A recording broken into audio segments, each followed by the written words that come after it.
That's good. All right, I think we're now ready to go. All right, that's a bit. You've left space. You're back on Earth. You're back to Earth from space. Okay, Michael. So we're going to have a bit of a chat. So let's start with the most important part of this. What's going on from your end with the Ubuntu situation, mate? I hear rumors of something brilliant. Is that correct? Yeah. First of all, it's great to see you guys again, and good to hear and see your regular updates from your ongoing work in Australia. That's fantastic. So, well done on all your discoveries and ongoing, um, blazing the trail of uncovering the hidden history of Australia and the rest of the world. It's awesome. Very proud of you and very proud to know you guys. So, to come back to your question, what's happening with the Ubuntu movement is a really interesting thing. We are experiencing an incredible wave of support and growth and discovery by people around the world. In 3 months of lockdown, people have been searching, staying at home and looking for answers to just figure out if there's anything interesting going on, and how we can get out of this crazy, insane world that we find ourselves in. And this has been a great time for people to go inside and be introspective and discover things. And so thousands and thousands, if not millions of people have found the Ubuntu movement during the lockdown period and have discovered our strategies and our philosophies, and especially the one small town strategy, which is the main focus of the Ubuntu movement. And that's growing and exploding, literally exponentially around the world in many, many countries where people are thinking about the Ubuntu and the one small town strategy, and trying to figure out how to implement it in their own countries. It seems and to now us, it's just does it feel to an extent? I mean, let's not say there's anything good about the coronavirus, but if it's anything, it's made people go back inside and think about things. Do you think, to some and only in a minor way, that virus has pushed people towards the fact that the society they've got at the moment is falling apart, and the whole structures of society, and then you're holding something up like a banner saying, try this? Do you think that's happened a bit? Yeah, definitely. That's exactly what's happening. And it's such a easy to understand plan of action. It's so simple that it's easy for people to get and understand. And so it's just, I believe it's just a matter of time. We've had a number of people approach me, potential funders. We have new technology that's come out of the woodwork. Everything is ready to launch. It's just a matter of days, weeks, maybe a month or two. We are very, very close to launching the first full-blown initiative to push the one small town with the right tools and backing to make it a reality.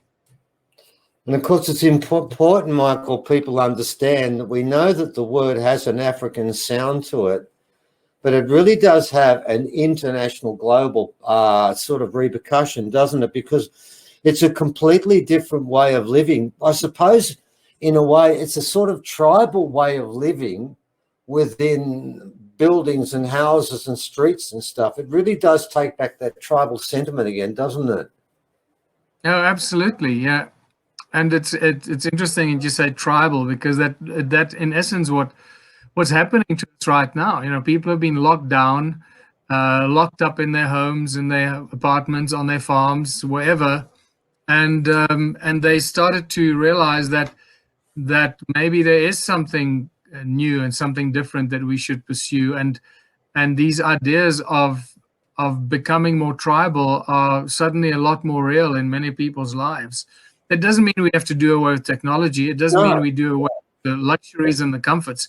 No. In fact, it does the opposite, because the moment we become more tribal and take care of ourselves in our community, ourselves become self-sustained, we can take care of everything from food, housing, healthcare, science, technology, etc., etc. Suddenly people realize, wow, we can create all this abundance and prosperity for ourselves in our communities We have all the people, we have all the knowledge, we have all the experts in the different fields. We don't need to be in big cities and metropolitan areas because that's where all the work is today. We can be in our small little villages and our small towns and have as much, if not more, than those who have been lured to the cities because of jobs and the high life and the technology and creature comforts that we think we get in the cities. So it's actually taken that concept and turning it on its head, saying that it's a lot easier to create communities of abundance and prosperity in the small towns where we have access to everything. I'm talking about food, housing, healthcare, arts, culture, education, all the things we want, but in the way that we like it, in the way that we can control it ourselves in our community, and have an incredibly comfortable life and a beautiful life in the place that we need to be. And the beauty of this is that when you talk about the city, there's an underpinning motive of compete, compete, compete. But what you're talking about is the opposite, isn't it? It's not competition. Everyone's sharing equally. And the reason when that happens, you'll find that in that community, everyone will be smiling equally. Whereas when you go to the competition place in the cities, there's winners and losers. I don't see many smiles walking down the streets there. When they're making their way to work each day, I see everyone with their heads down and they're rushing towards this little cave with a window out the front, and they get locked up there and come back and they run back home. But your concept is where everyone's with each other, they're talking to each other, they're sharing with each other. No one's in a hurry. Everyone's working as one. And it's really the way humans should live. The way we've got it now will never work in the long term. I've always seen that movement that when you first mentioned it, eventually as being something that doesn't belong to Africa. It belongs to every nation and every piece of ground that we live on. There really isn't a difference there. Well, the moment we start embracing the Ubuntu one small town philosophy, the whole idea of land ownership or land possession, or this is my piece of land, don't you on it, and all that kind of thing flies out the window, because you no longer need that kind of possession and hoarding and mentality of the more I get, more successful I am. That flies out the window because you suddenly realize that we're all using the land available to us, whether it's for housing, healthcare, education, technology, food growing. We're all using it for the benefit of the whole community. So if you want to be a farmer, you have all the land available that you need to grow the food because you're doing it for the people. You're not doing it for yourself. So it's a complete turnaround, a twist of how we look at the world and the land around us. And the idea of possessing a land or this is my house, and that's no longer important, because the whole concept of money will eventually work its way out of the system. But this is the big thing, is that people thinking, they keep getting confused. They think that we want to create like hippie colonies or self-sustaining colonies, and then that's not. So I've got to say right up front, when we talk about one small town, we're not creating self-sustained communities or intentional communities. The intentional communities, I have studied them extensively over the past 15 years. They are a nightmare. They don't work. It's a mess. In fact, all the great examples of so-called intentional communities around the world, whether from Damanhur to Oroville to all the others that come to mind, they're a bloody mess. You know, they don't work. I was in Italy, in Damanhur, in October last year, in 2019. And I was stunned and shocked and horrified to see what a mess it is. Beautiful people. They all have the right intention. Yes, I get that. Yeah. But it doesn't work. But the same thing here, we live near Nimbin and places like that, and a couple of the communes work. But I think what you're talking about is the one thing that's missing there. I've seen many communes full of wonderful people all trying to find something. But the problem is it can only happen with people if there's a binding, uniting commitment to a principle that underlines whatever this development is. If it's going to be, I want to express myself, well, then you're going to have a problem, because people are going to express themselves in different ways. They've got to have, like you take an original old way colony where there were things, a living style where you committed yourself to the dreaming, you committed yourself to protocol and behavior and stuff. Well, if that's the case, like you've got what you're talking about there, that works. But when it's all everyone to express themselves, There will always be conflict in every decision. I remember it when I embedded myself with a group for uni just to study group processes, and I came out of it almost like rocking in a fetal position. It was just, their meeting went on for 12 hours and everyone just said exactly the same thing as each other, but they all had to say it in their own words. And I went, oh my God, nothing gets done here. No, they've got to be bound. And that's what's always drawn me to this, because there's got to be pragmatic, practical features that bind the community together. And if people don't want to be committed to that, then there's no drama with it. You just say, well, look, thank you. We're trying this. You try something else. But you are right.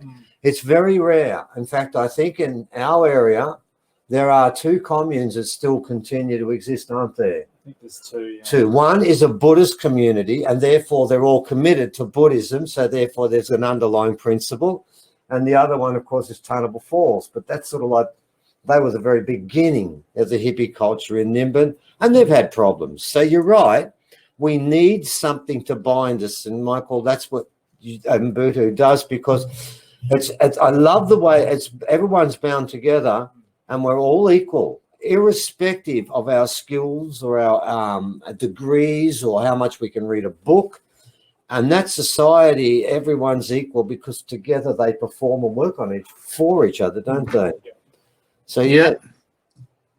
So the key thing here is that we're not building or in creating intentional communities without money. Okay, often people jump to that conclusion. That is, we do exactly the opposite. We are using money, and this has become a very important slogan and a slug line for the Ubuntu movement and for the One Small Town strategy is we are using the tools of enslavement as tools of liberation. It is really important for people to get this and really embrace this and realize that this is the strength that allows us to do this, to achieve this. The moment you fight money, the moment you fight the system, it's going to kick back. You can't beat it. The system was created to destroy anything that rises up to defeat it, especially the money structures, the global financial systems are created so that they will destroy anything that tries to oppose it. So we can't do that. We can't win that fight. So when in 2016, after being involved in politics in South Africa, in the UK, in Canada, and in Australia, we realized it's not going to work. The whole political thing, trying to inject a seed of consciousness into the political beast, and it's not going to work, because the moment you enter politics, you become an opposition party. You oppose somebody else's views, and then just creates more division. But we had to do it. We had to get involved in politics to learn what not to do. So when I speak about these things, I speak from 16 years of experience, from 2004, when I started the idea of contributionism, creating a system where people contribute towards the benefit of everybody else. It's got nothing to do with communism or Marxism or socialism, or fascism. It's a whole new way of looking at people living together and creating prosperity for together in cooperation and collaboration. And yet, what that does, the more successful that community then becomes, the more successful the One Small Town becomes, the more money we make, the less money we need to use. So the ultimate consequence is that the foundations of the capitalist competitive structure that we use, the foundations of that, and the tools of that enslavement, those tools will actually become the tools that undo and destroy the side of capitalism itself, and bring in the complete open society and united communities and open societies of contributionism's One Small Towns. You know, I was just thinking on a parallel line when you were saying that, Michael, about something that people may not immediately think of, and that I'm thinking of the schools that are going to be formed up in the societies where that's taking place, and the schools that we have at the moment that are formed in competitive societies where, to be honest, the biggest issue at every school I've been to for the whole of my life has been bullying in so many different shapes and form. And all I could think about when you were saying that was that school, there won't be an environment where bully could actually flounder or even begin to flourish, because of the fact is that everyone works with each other, relies upon each other. So people have got to look at this from the point of view now where they're so desperately trying to find schools where their kids can do well, and most of them want to get decent marks and get back in the competition. But more importantly, how many children have been damaged by what happened at school when people picked on them and bullied them? And what people don't realise is some of the greatest bullies are not in the classroom. Well, they are. They're called the teachers. And in the staff room, the same bullying takes place. And that's why there's been no bullying program that's ever been successful, because our environment and our culture is a bullying culture. And I think that's really important, Michael, because what you're talking about is a culture where that sort of concept of bullying is an anathema to everything that that particular society stands for. And you would think under those conditions, those problems where they make programs all the time wouldn't be needed, because the school is within a society where everyone's pulling together. Yep. And if people don't, you brought up a very important point. One of the cornerstones of the new society and the new world. The entire education system, as we know today, needs to be restructured and overhauled. And overdone, because the way we teach our children and the way we structure the schools today is not beneficial to the children and their minds and allowing them to express their natural gifts and skills and talents. In fact, in most cases, not always, but in most cases, it does the opposite. It very cleverly, very subtly and gently, without the children even realizing it, without the parents realizing it, which is even more devious because the parents have gone through the same system, are just molding the children into becoming very good, obedient future slaves to the labor force. Well, so, you go school, and what you're talking about is a different setup there, mate. No one becomes a slave to anyone. So the whole structure of this is so different. And you're so right, because what it does is it also teaches kids, if you can't read well, then you are a disappointment to society and you're a failure. It's as if intelligence is based on one small facet, which is reading. If you read well, it's ridiculous. It's even worse.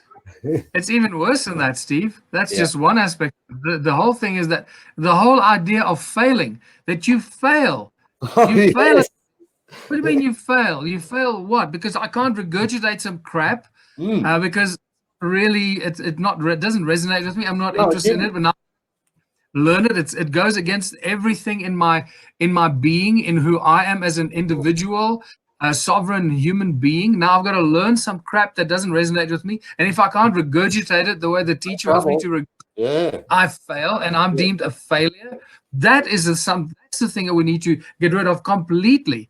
We need to teach children there is no such thing as failure. You cannot fail at anything. You're alive. Every breath you take, you are creating something. You're an incredible gift to humanity. You are creation itself. So every breath and every take and every move you make, as Sting would say, leave the song alone, Michael. You're creating magic. And how could you possibly be a failure in anything you do? Because the moment you try and do something, you're doing something. Whether you succeed in what you want to achieve does not matter. You're doing it. So how can anyone ever be a failure? You're right. And it's through failures in real life, as you know, when you leave school and you start doing things, whether it's building a house or building engineering stuff or building a bridge or baking a cake or a bread, if you fail the first time, you've learned from it and you know what to do the next time. And that is ultimately what we need to do. So our students and our education system needs to be based on the experts and the masters of their trade or craft need to be the teachers, not a teacher and a textbook in some place called a school. And if you can't regurgitate the crap from the textbook, then you fail. No, if you want to learn how to build a bridge, who do you go to? Do you learn it from a book and then theoretically, or do you go to an engineer that actually builds bridges and do you learn from them hands-on learning? That's what needs to happen. And this is why I'm so excited about Donald Trump's new executive order that he passed in the USA last week, is that there will no longer people without degrees and without education will be also looked at for hiring in large corporations It's an executive summary now. So corporations need to look at people without necessary education or tertiary degrees, as long as they've got the right skills. So if you're a crane driver and you're an experienced crane driver and you don't have a degree in engineering, you can still get the same job. And this is huge. That has been a huge move towards rewarding people for their skills rather than a piece of paper that says you are a good regurgitator of some crap in a textbook. Well, that's the world we've got today. And it's also important too that people have got to realize that these children who end up in the 5th and the 6th and the 7th class, what you're doing is you're damaging these people for the rest of their life by convincing them that they're unworthy. And that's such a dangerous thing, because of what it creates down the line is so much damage for people. Because somehow along the line, we've got this idea that if you can remember that x to the second power plus y to the 4th power equals 6, and you can work out y, and it doesn't make any sense to anyone, you are worthwhile. But if you don't, then you're not. Everything about that is sort of sad. And to an extent, I think, Michael, that one of the reasons that has happened is that I think to an extent, when we talk about that word tribal, I think we've been trained to be embarrassed by it. And I would like to see a situation, and I tried that once in a school, where the young boys and the young girls, instead of being initiated through sitting inside a hall and being terrorized with a pen and a piece of paper when they write a test that determines the rest of their life, that they go back out at school and do Indigenous stuff and do some form of initiation there, where they learn something from a different point of view. And it's not a textbook, where elders take them out, whichever tribe it is and wherever it is, and they start to do something that might be from old way.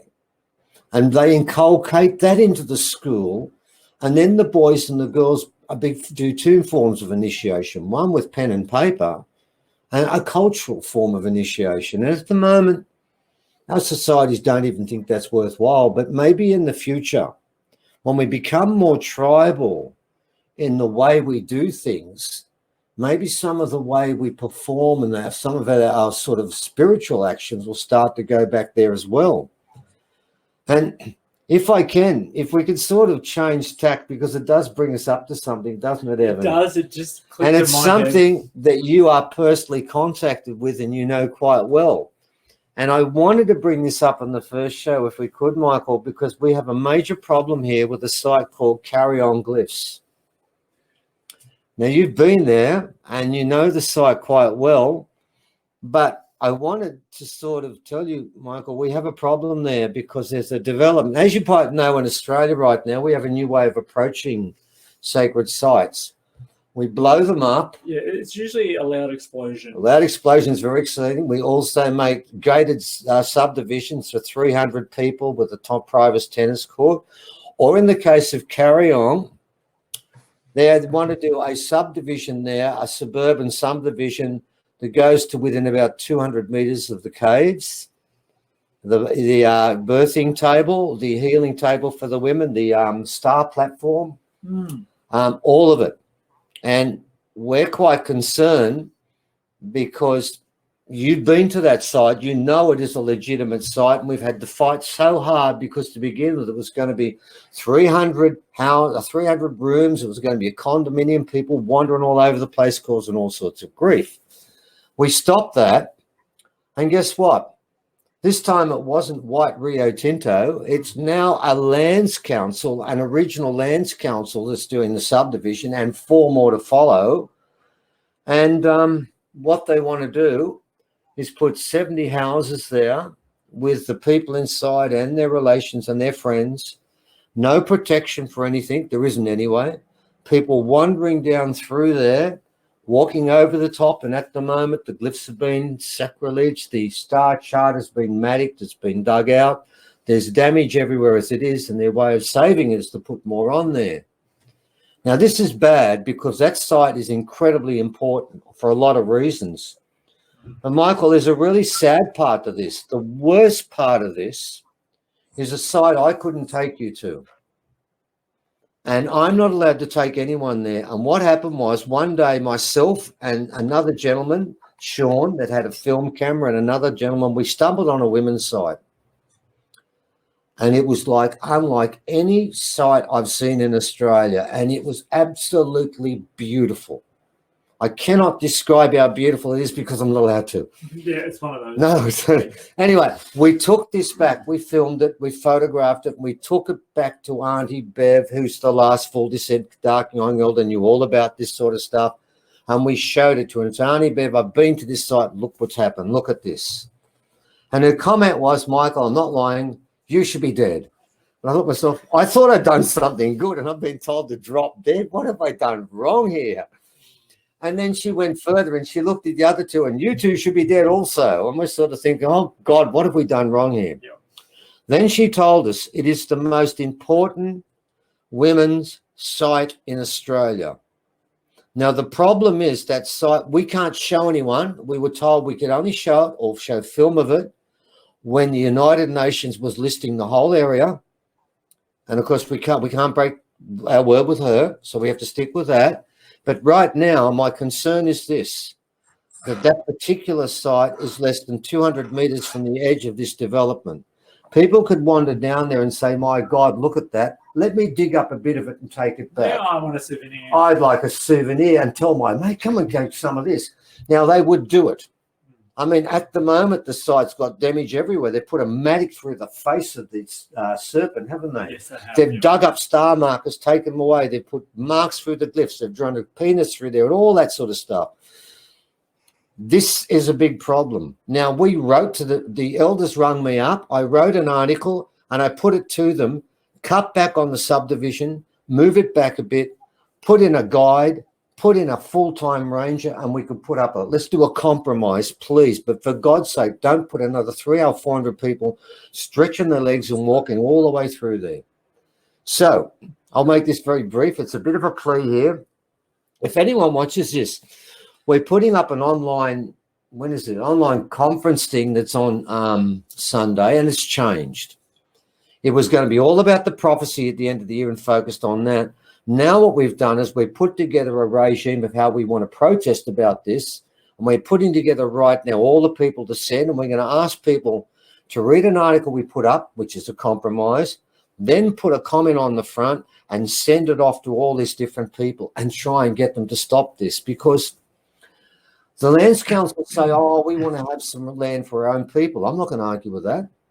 What I'm going to say, instead of 70, make it 50, pull away, come away from that area, and then put signs up saying, do not enter. If you want to go there, we're going to have a shop here with guides that will take you there.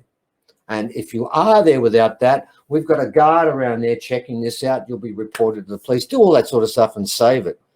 But at the moment, that particular site, I believe, is absolute proof that Egyptians were in Australia, and also that extraterrestrials were in Australia. And as you know, we have an artifact there, which we've had analysed, that has 24% metals not found on this planet. And that comes from there. And we have a bone there that is an ancient bone, and we think it comes from Nefertari. So we have actual proper proof that these things are what they say. But at the moment, it looks like we're going to have 500 to 600 people wandering all over that place. And we're concerned. Wow.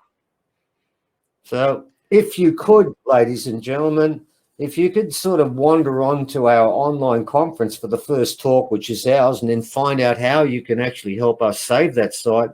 Because in Australia at the moment, there seems to be a new game here. It's called Destroy Anything. Yeah, it's like a second land grabs going on. Yeah, yep. Yeah, it is. Where, look, and what we found out, Michael, this might shock you a bit. We've only just found this out that legally, when we were fighting, we actually had the elders from Uke and George ring me up. And we wrote an article about it, and I found out something I couldn't believe. On their land, there's 829 mining leases. All of those mining leases have a clause in there called exclusive rights. And do you know who makes that determination? The Minister for Aboriginal Affairs and the mining company. The original people who hold the land have no exclusive rights, which means Rio Tinto, when they blew up that site, will not go to court. They didn't break the law, and they won't pay 1 cent in fines.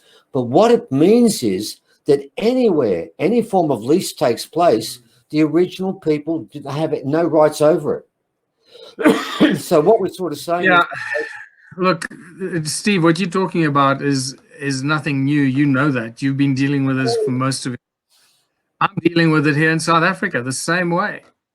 So it's the same attack against the hidden history by the current global elite to try and destroy and hide that history, to remove us from our ancestors, to remove us from the truth. And this is what's going on. Even what's going on in the USA today, desecration of all the statues and that, it's when you remove history, when you eradicate history and you lose contact with your ancestors and the history, you don't know who you are. You become a species with amnesia, with no direction, no purpose, no meaning to life. Don't know where you come from, who you are, what your purpose is. And that's what the global elite have done very successfully over the last 500 years. Yeah. And because I believe the last 50 years or so, especially the last 20 to 30 years, have been a huge explosion in new researchers, archaeologists, independent people, authors, researchers that have had the financial means and the support from their sales of their books and their research from a growing global audience who are fascinated by this, who want the truth. These people have caused a new wave of expose and discovery and uncovering the hidden history that they've tried so hard to cover for 500 years. I suspect that there's a whole new wave to reignite this covering up process, to remove us from our ancestors, to remove us from the ancient writings, the ancient oral tradition, the ancient knowledge, the shamanic knowledge, etc., and remove us from, and especially to shut down the remaining indigenous people around the world with the knowledge keepers, the shamans, those that have carried the thread and the narrative and the stories of their cultures and their peoples for thousands of years. And we need to be acutely aware of this. This is a very serious attack on our knowledge base, the foundations, on the connections to our history. So it's going on all over the world. I'm facing it on a daily basis in South Africa. You know, the discovery I've been promoting here for the last 12 to 15 years, excuse me, have been staggering, just like yours. And not a word from the government, not a word from the provincial government, not a word from local authorities, not a word from the universities, the archaeological and the geological departments. In fact, it is the opposite. There have been several attempts to try and silence me, to try and stop me from getting to the sites, to try and stop me doing tourism, to try and stop me developing the tourist routes to these places. I've been accused of vandalizing the places when I'm the one that's protecting them, actually looking after them, spending my own money. So yes, you're doing the same thing. So I know exactly what you're talking about. So let's go back, take a few steps back and understand the importance of what the Ubuntu movement and the One Small Town strategy is doing. And I always jokingly say, when people start talking about, oh, we have a problem with this and our education and this and the vaccines and the healthcare and the blah, blah, and people complain about all these things in their communities and their towns. Everything is broken. The streets aren't fixed.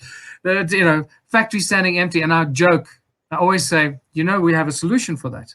You know what the solution is? It's called One Small Town. And it's becoming like a repetitive mantra for me, where I tell people, whenever you see a problem in your community, in your society, in your town, in your city, doesn't matter where you live, the solution for those problems is one small town can change the world. One small town will change the world. And I'll be very, very clear and very strong on this statement.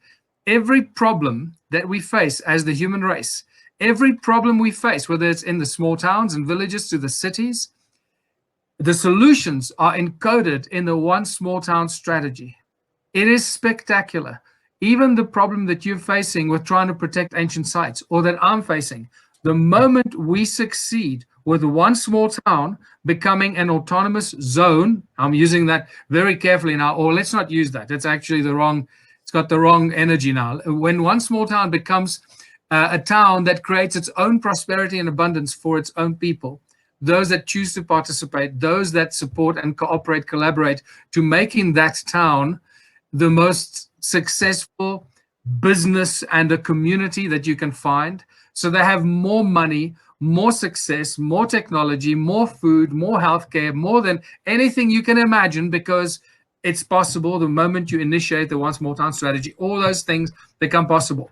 That town also then becomes a very powerful force because they have lots of money, right? Where they have insane amounts of money in that little town to take care of problems like this, like not caring for our ancient sites. So the town as a community, with all the money and lawyers and backing and science and technology that you now have in that small town, will become an instrument to support you in what you're doing in protecting the ancient sites.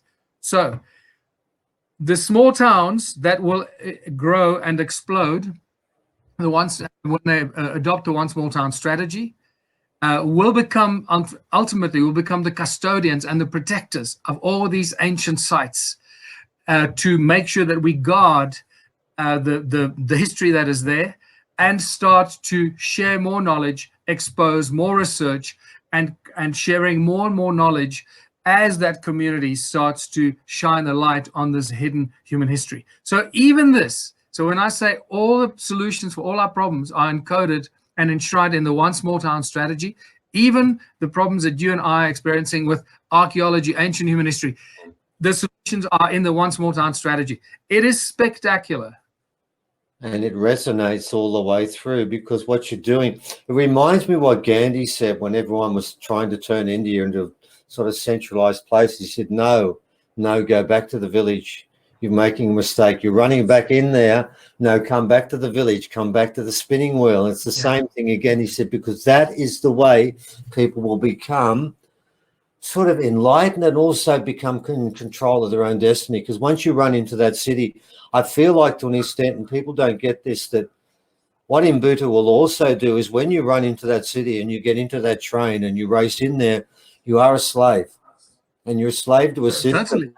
And you're a slave to a job and to the people that don't care about you. But if you're in a town, a small town where everyone's working together, you're part of a system where everyone cares for you. And for me, that's what tribalism is about, really. It's not so much we sit around a campfire and we dance. It's to do with the fact we sit around a campfire where everyone cares about each other. And once you've got that, then that other business about running into the city, people are going to start coming back, Michael, once they see that. Yeah. When they live in the city, they've lost the art of smiling. I mean, lost the art of smiling, lost the art of contact, lost the art of community. Yeah, you just become, you have acquaintances. You no longer have real friends. You don't have people that you can call an extended family. That human family is lost. And this is it's lost, Michael. Agenda. What happens is that they're losing to an extent. They're losing the ability to smile at other people, because when you walk through the city, people don't smile at you much. They keep their eyes down. We don't make contact with one another. What they're doing step by step is they're taking away the strength of humanity, which is the love, the magic, the incredible magic some humans have, all those things that we're supposed to be doing. Once you go into that city, and I was thinking this morning when I was sitting outside and I was listening to all the birds, and for about a quarter of an hour I didn't hear a machine. I thought to myself, I was living in the city. For a quarter of an hour, all I'd hear is a machine, and occasionally I'd hear a bird. And I'm thinking, that's no way to live anymore. People don't realize now they're not actually living, they're existing and surviving and battling. And that's not what it was about. Things like that. It's the things that when people get together. There was a beautiful line once where someone said to some people, oh, how much did you pay? That is a brilliant building. He said that was a tribal building, a Maori one. How much did you pay for the builders to do that? And he said, that building, oh, we could never get people to build that if it was paid for. That's volunteer work. And it was the whole tribe together. And we did, well, that was done properly. I mean, if it was paid work, well, it could be anything. We wouldn't worry. That's what we were doing. And I believe humanity was living like that until money, competition, and the separation when we started to become more technologically involved again. And I think slowly but surely every step of that was one step away from nature, one step away from the way we live. And now we've got a situation where, like as we're both battling with now, we find some incredibly sacred sites that should have ceremonies performed on them, that people should be coming to look at and feel the energy of. And at the moment, nobody believes in it. No one cares about it. And all we're trying to do is fight to try and keep it alive. I feel like all of that stuff. People must now look at this and they must be able to see how broken our society is. And they've just got to say to themselves, none of that works. And think of this, ladies and gentlemen. You found out, the rich run this country. They run the world. And now we've found out what Bill and Buffett and all that mob, what they think of us, basically. They release a virus, it improves to release another one, and they don't care. And I think people are realizing that now. And they've got to ask themselves, the whole structure is broken. So what do you do when something's broken completely? You make a new one, don't you? It's no good rebuilding the old one again. We've done that time after time. We've got Atlantis back for another time, probably the fourth time in a row. It doesn't work anymore, ladies and gentlemen. Yeah. We've got to try something. That's really important, what you said there. What you said there is really important. And it just follows in the words of Buckminster Fuller. You don't fight the system to try and change it. You create a new system that makes the existing system obsolete. Yeah. And that's exactly what makes the one small town strategy so incredibly exciting and so powerful, because we're not fighting anyone, we're not resisting anyone, we're not opposing anyone, we're not creating any conflict or violence. We're taking what is being thrown at us, the control of money, the legal system, the municipal structures, the political system, without getting involved in politics. And we take a small town with all its structures, and we use that for the benefit of the people of that community by changing one thing. We're changing competition into cooperation and collaboration. That's the only thing we're changing. And by doing that, we're making our town a very attractive place for conscious millionaires and conscious investors. And I've started seeing this now over the last 3.5 months in lockdown, where a lot of these billionaires, and there are a lot of very wealthy people out there, billionaires that stand to lose everything, because this lockdown affects everyone. It affects the rich people as well, especially the ones that weren't notified about the lockdown and about the virus, and they weren't notified. They're just normal people like you and I. They've just become very successful, and they're very wealthy billionaires. Now, they stand to lose everything unless they start to put their money into events and activities that will secure a future and a peaceful world, so that they don't lose everything they've worked for. So what I've found now, more and more conscious investors with loads and loads of money are coming out of the woodwork and looking for real opportunities, the real groups of people that are doing real good and have real good plans for the world. Wow. And it's very exciting to have had contact with some of them. And this has been a huge awakening for billions of people, normal people, ordinary people, but also an awakening for these very rich people that I believe will actually become the saviors of the world, because they have sickening amounts of money. They don't know what to do with their money. But the one thing they don't want to do is lose it. They want to. I got you. Yeah. That will secure their investments. And the one small strategy has now become one of the most secure investments for any conscious millionaire or billionaire to put your money into. Because suddenly you've got a small town and all its people, whether it's 5,000 or 100,000 people, suddenly everyone is on your side, because you're not just an investor in that town, you have turned every person in that town as a co-owner of the business that you are funding. Part of it, and they're part of you as a result. You sort of bought in. You didn't just buy the actual building. You've actually bought into the town, to the people, to the ethos of the town, and you're part of that yourself too. Yes. Isn't that more? And keep in mind, the reason why, because the town, for example, yes, the town needs lots of things. We need to grow food, we need healthcare, we need et cetera, et cetera. So every aspect, every sector requires one source of funding. So our bakery needs to be funded. So one funder, one investor will be the bakery funder and investor. That doesn't mean we're not going to have several bakeries, because the town is spread all over the place. But ultimately, the bakery belongs to the entire community and the one investor that funded that bakery. Yeah. So there's no competition. Little bakeries in the town competing against each other and undermine each other. So we've done away with that. So an investor will benefit from the commitment, the passion, and the support of every resident of the town to make sure that the bakery is as successful as it can possibly be, because they're co-owners of that bakery. And the same goes for healthcare, our hospitals, our engineering, our technology. It changes everything. And the best part of it is that, remember, we have our own supply of electricity. This has become the biggest thing. We now have the technology and the generators make available. We make our generators available to the small town under the condition that it belongs to the people collectively, not individually, each house.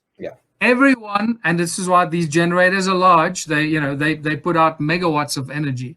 So everybody benefits from the supply of electricity equally, whether you're rich or poor.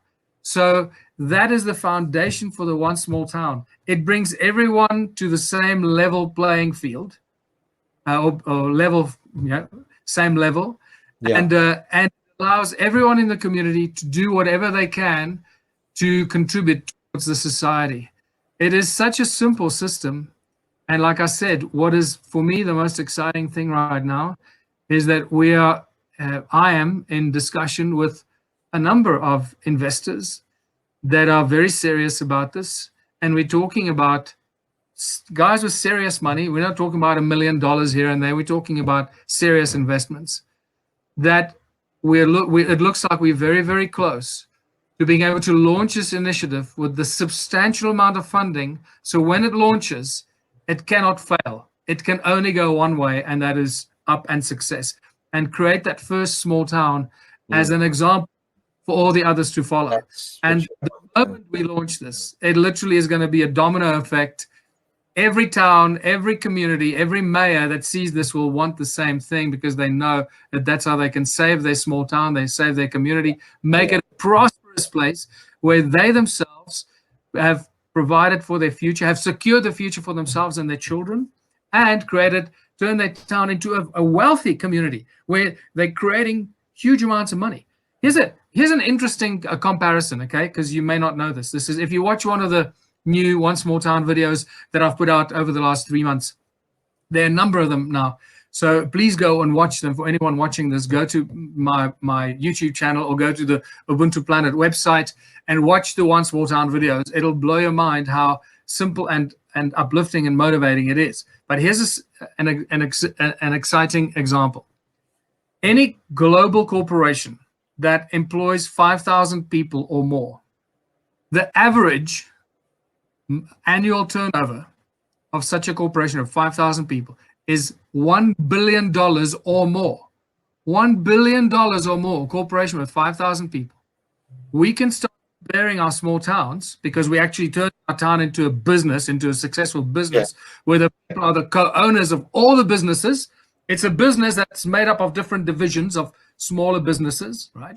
So now suddenly we can compare our small town of 10,000 people to a corporation that generates $1 billion a year or more. That is the reality. But we have several benefits. We have free labor. We have 10,000 people that give their labor for free.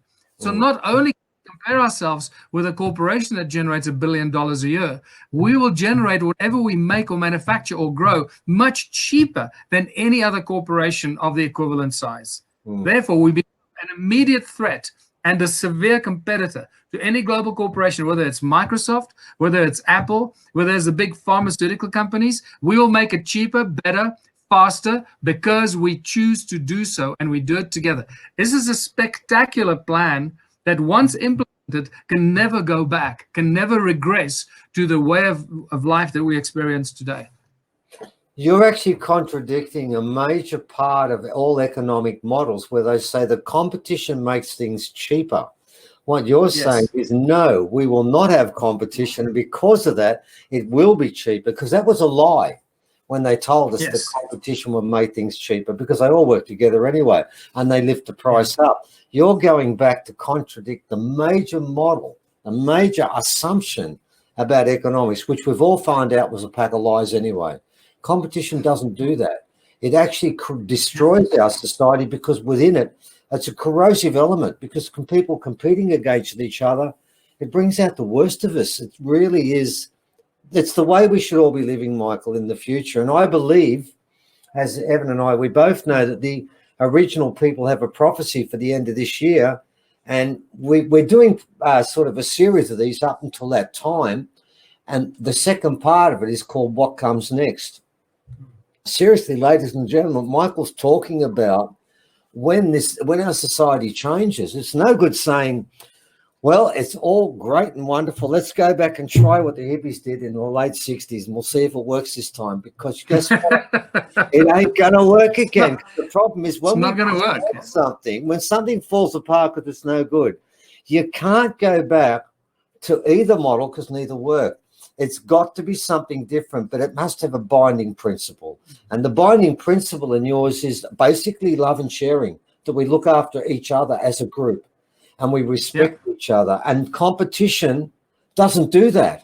It actually does the opposite of every part of that. What you will find, and I write about this in the Ubuntu book and in other lectures that I've done, I talk about competition within a cooperative structure. There's a very different concept.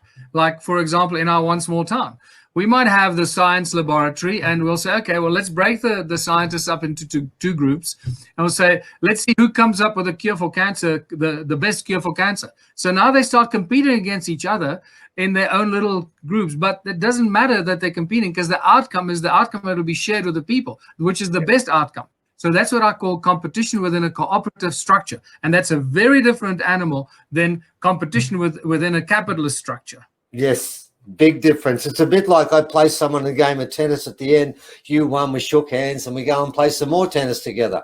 The other competition, I'm trying to kick you in the ground if I can and take your business over you and then put the knee in when you're down. Completely different, isn't it? Yeah, we're both competing for the same goal, aren't we? And if you win in front of us and you get a better score of golf, we shake hands with you, don't we? Yeah, that's the way it should be. So this is the beautiful thing, and what has happened with the one small town strategy now is that we have so much technology that we have access to. I can't talk about it because it's first of all there's too much, and once we've launched the first one small town, all this will become visible to everybody. So it's no longer a secret. But until that happens very soon, I believe. It's mind-boggling. We're talking about technology in electricity and telecommunication, in healthcare, in agriculture, technology that will boggle your mind. We can literally take deserts and turn deserts into very rich producing lands for all kinds of things, whether it's animals or crops or whatever it is. Literally within days, not years or months or years, but within days. It is spectacular. The brilliance of the human creative spirit and how many of these people have come out of the woodwork and shared their technology with us. So the moment the one small town launches, it is a game changer. It is the end game for the current global cabal. And the best part is that we're not fighting them. We're not opposing them. We're not resisting them. Very good, Michael. We're not saying you're bad people. We're saying, bring us your money. Bring us all your money. And we uplift our community and we turn our town into such a success on first of all, with all the technology and the brilliance of human creation that we bring into our town. And that then causes and creates the knock-on effect that makes our town incredibly wealthy, financially wealthy. So much money in our town that no one can push us over. Because if you're incredibly wealthy, it's very difficult to push you over. This is why Bill Gates survives, because of his money. Right? Yes, he does. But if he was just a small guy working from his garage, he would not be succeeding. No. So this is the big thing, that we're turning the small towns into these powerful, self-sustained pillars of unity, and yet they have all the money in the world to resist while we still live in this capitalist world. Yeah, dog eat dog and money controls everything. It becomes very difficult to knock over the town, the people, and the mayor of that town. So that's really the way of the future, mate. From our point of view, it's, to me, we are absolutely committed to a change that's coming. It's something that people feel all over the country, all over the world. I do believe this is a seminal year, and I do believe that when this year comes to a close, there is going to be a major change. And I think I see it. It's funny enough, when this thing started, the COVID virus started, I used to go and play tennis up on the park up there. And I go up there and there's 150 acres, wonderful fields, and I play there for an hour and a half and I wouldn't see a person there. No one. Because they're all at home playing computer games and doing all sorts of stuff like that. Then as the COVID virus started, I go up there again and I have trouble parking my car. And there's parents running around with their kids and the kids are screaming out, kicking a ball, and they're having fun. They're not looking at the machines anymore. And after a while, I can't even get on the tennis court anymore because people are coming out and the place has got hundreds of people on the parks. They're playing there with different skateboards and the kids are chasing each other. They've got their dogs there. And the place is alive with humanity. And I remember thinking before COVID, I forgot what humans were like because I never saw them anymore. And then I saw them in their best possible light. And it made me realize that humans are at their best when they're laughing, when they're smiling, when they're not fearful, and when they're cooperating with each other, which is what the underpinning of your society is about. But ladies and gentlemen, all the other societies are based around competition. They're based around division. They're based around us and them. And I don't care whether it's communism, capitalism, any ism, all of them have the same underpinning story. They compete against each other. And Michael, that's the difference. You've got a society where you can compete, but it's like a game. It's like a game of sport. At the end of it, when the bell goes, we shake hands again. We don't do what others are doing, which means I can profiteer, I can make from there. So I sort of feel like this. If your system that you've come up with, if that doesn't work, and if the elders from all over this planet are talking about this end of the year being a seminal change, and that doesn't work, we're done for. I really feel like what we're talking about now, if this isn't it, if this doesn't work, they've won it. And I believe they would like to see this place fall apart and it's no issue for them. They're quite happy. They don't really care at all. This is the year where it really is important. And I feel like one of the reasons why people are scared to step outside is because they don't have any structure. And what you're offering is something so important. And when that first town works, I believe it's going to resonate through the whole of this planet because people will hear about it. They'll try and stop it on YouTube and mainstream and all the stuff we're getting done on at the moment. They'll try everything they can to stop it because they own nearly all the media. We know that. But good news. Well, that's not going to last. That's not going to last much longer either. You know, they're also this shift in consciousness and these wealthy billionaires that want to secure the world for their own survival and to create a beautiful world for their children. And that will affect everything, including the media, the ownership of the media, the way the media spreads knowledge and information. And again, once we have a small town with all this money, that influence, the influence and the effect of that money will allow that small town to infiltrate the media and use the media for the right. It will. So it's a game changer for on every level. Good news travels so much faster than bad news, and good news reverberates. Bad news goes past and it moves on. Good news stays with it. Right now, this planet needs some good news, Michael. We've got a lot. They're trying to terrorize to make us fearful in every way possible. So the things that you're doing there, it's like a light, a blazing light, which I hope is going to get stronger as the years go on and the months go on, because it won't be years. It's got to happen in months. It's got to happen quickly. So let's hope as we continue through this year, we can share more news as this grows throughout there, Michael, because I know if it's not this, if it's not what you're talking about, I really fear for my grandchild. I really do fear. That's how I feel. And I would like to send this message to all the wealthy people out there. If you don't get off your ass right now, stop sitting on the fence. Do something. If you're a wealthy individual with sickening amounts of money, this is the time to stand up and be counted and do something with that money for yourself and especially for your children. Otherwise, they ain't going to have a world to live in. All the hard work, all the ancestors that you're a current representative of, all those people that lived and worked hard, blood, sweat, and tears that your ancestors put into so that you can be where you are today with all your billions of dollars. If you don't do the right thing now, you have completely and utterly disrespected all the blood, sweat, and tears of your ancestors. This is where you stand up and become counted and create that foundation for a united, prosperous world of prosperity and abundance, of harmony, of smiles and unity. This is it. So it's up to the wealthy people out there to do this. We have a solution. We have a simple way to get out of it. It's so simple. We have the technology. We have everything. We just need the funding to get this into place. It's happening. I believe it's going to happen really soon. I don't want to talk about timelines here, but it's going to happen very soon. I do believe it'll happen this year, in 2020. So that next year is the actual launch and the explosion of this new philosophy, this new, very simple vision for the world. I believe you're right, Michael, and there's two reasons why it's going to happen. One, because the Indigenous elders tell us all it's going to happen. Secondly, because we can make it happen. What you've created, if people just sit down and think about it, and think about this, how the original people think about it. They call this land, they say they're borrowing it from their grandchildren.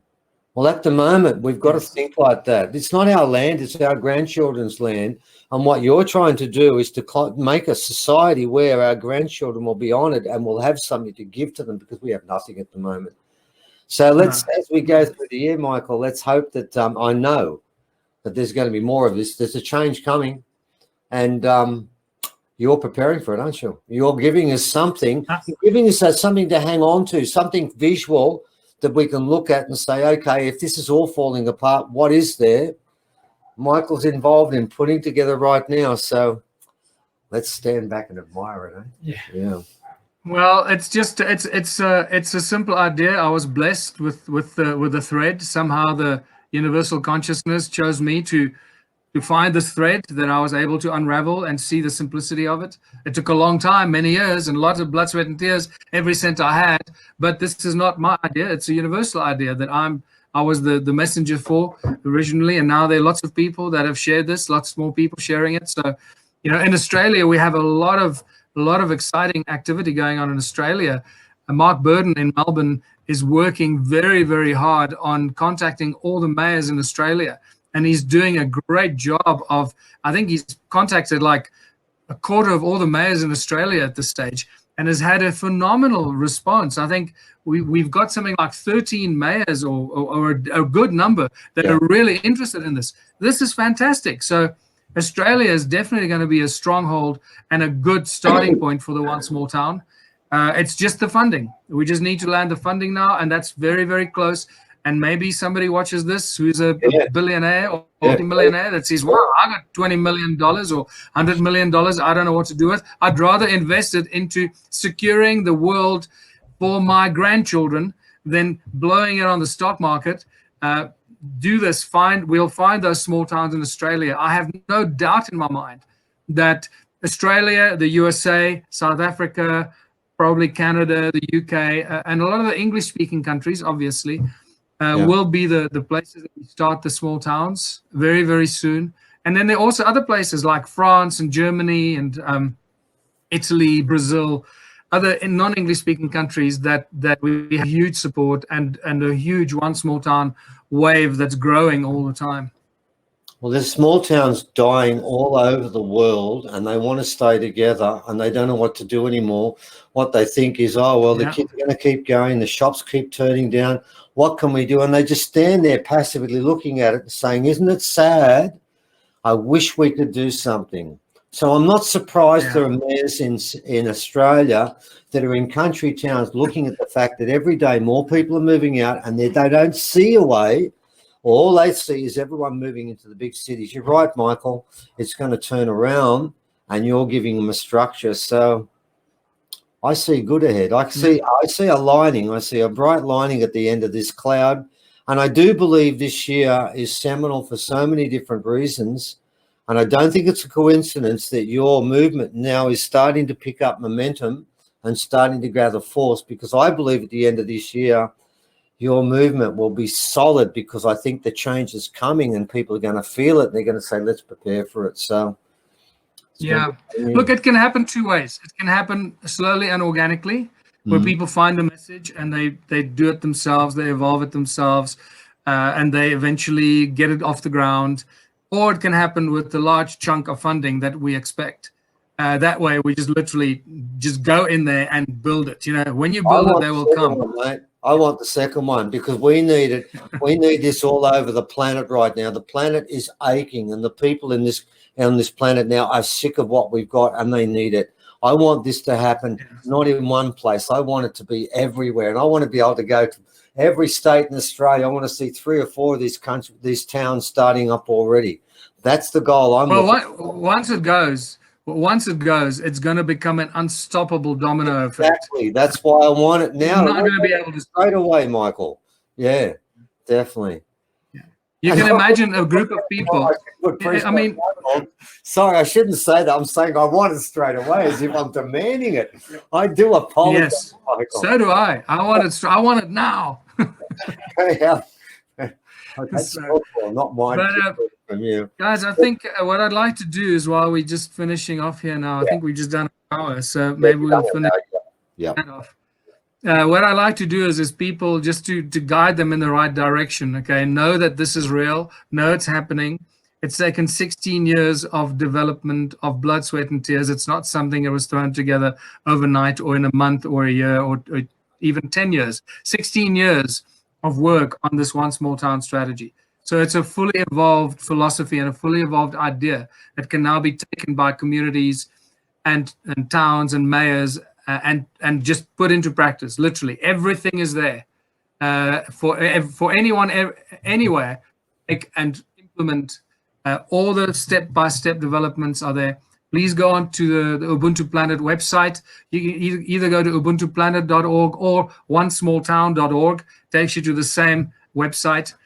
And read all the material, watch the videos. There are several videos that focus on different things about One Small Town and the whole contributionism philosophy.